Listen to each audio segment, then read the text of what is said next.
Okay, I think today kita ada very good discussion dengan all the stakeholders. This is part of our process in getting a feedback from various focus group. Then this is the first focus group. I think we have another about 15 focus group, and some of them will be chaired by my deputies and also KSPs. And but no, some of them KSP pick to also chair. Yeah, some of my deputies and also me. And but I choose this subject because cost of living is something that I really want to get the nerve of it from the stakeholders. And as you know, I think there's a 6 item that we summarized today, 6 perkara.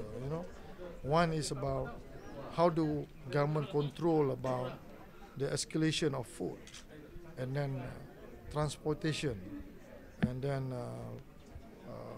the ability to get finance from the institution. Yeah, because that will also facilitate. Otherwise, it's difficult for us to get a house. To house, and then housing is also kind of category of housing yang kita buat. Kita nak kalau boleh biar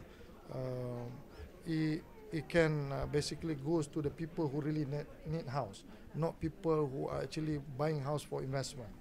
People who really need house to live, kan? Jadi bila nak house to live ni, dia kena ada various category of houses. Kita must continue build affordable house, but affordable house in the true sense of affordable. I mean, ada yang 300,000, ada 200,000. This is where the intervention of kerajaan kena ada. And then education also become more and more expensive now, especially the private side of it. And then after that, of course, the necessity item macam handphone, internet line is a must for people to have.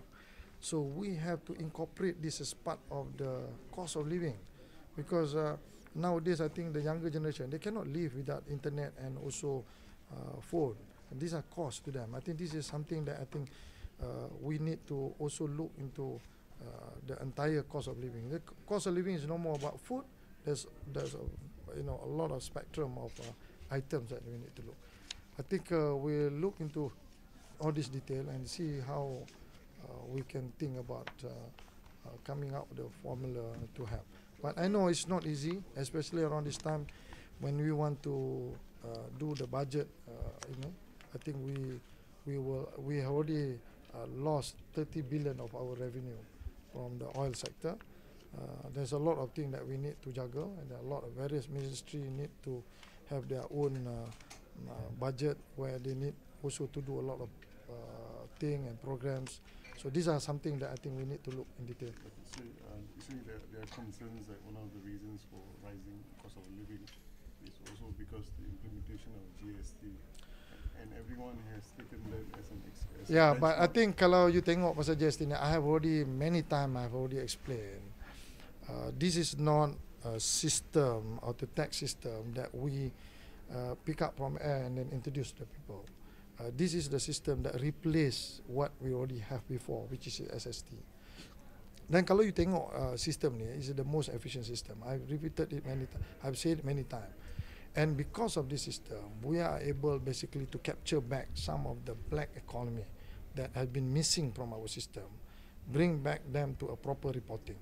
Sebab tu kalau you tengok, apa yang kita collect ni sebenarnya ialah banyak daripada industri-industri yang sebelum ni kita tak collect, ataupun sebahagian daripada syarikat-syarikat yang dulu dia pembayaran dia on sales tax ni very minimum, tapi now they have come to open their book and then we be able to collect.